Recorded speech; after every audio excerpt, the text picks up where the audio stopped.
We're going to welcome an adjunct professor at Montclair State University, Dan Geltrude. Dan, good morning. Okay, I feel like there's another closure of a company almost every single day that we talk about now under this Biden-Harris economy. So Walgreens planning to close around 500 stores next year and believes by 2027, which is not that far away, 1 in 7 of its locations will be completely shut down. I don't know, Dan, do you think that Walgreens can pull itself out of this?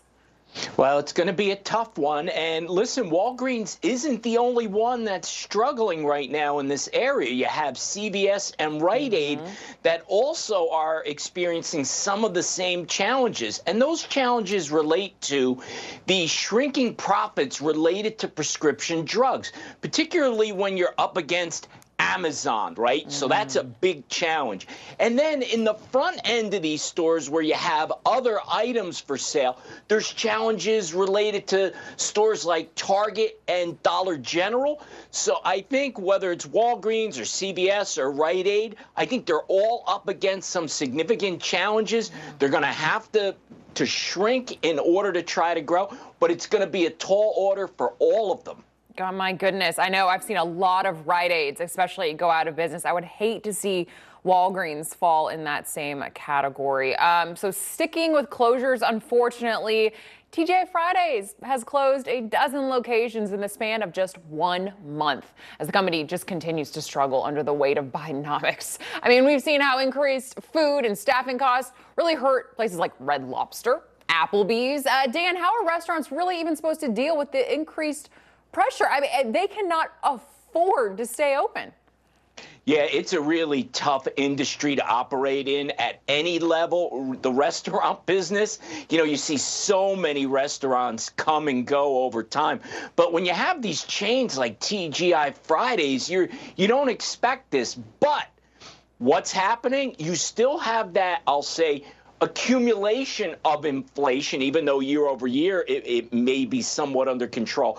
But you're still dealing with all those costs over the last 3.5 years, as well as labor costs, which is really a killer.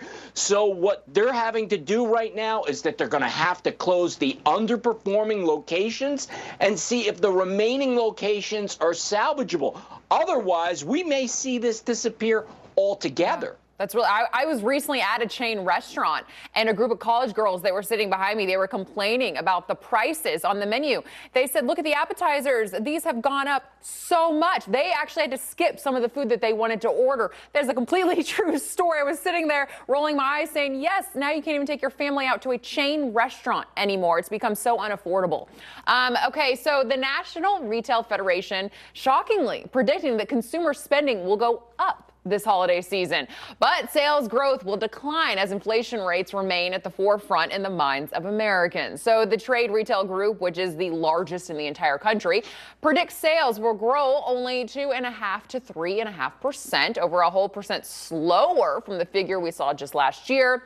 Dan, do you think the group will be correct in their prediction?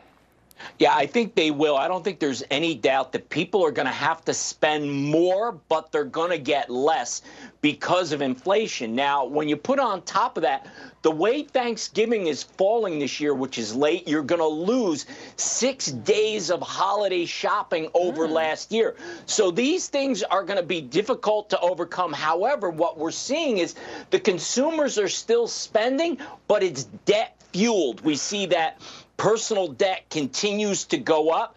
That's troubling. But overall, I agree. People are going to spend as much or more than last year, but they're going to get less. I was about to say, and we talk about debt, everyone just says, oh, we're going to put it on our credit card. And that is why we're up in the trillions in credit card debt here in the United States. Dan Geltrude, thank you so much for joining us this morning. Always a pleasure having you on. Thanks, Alex. All right, everyone.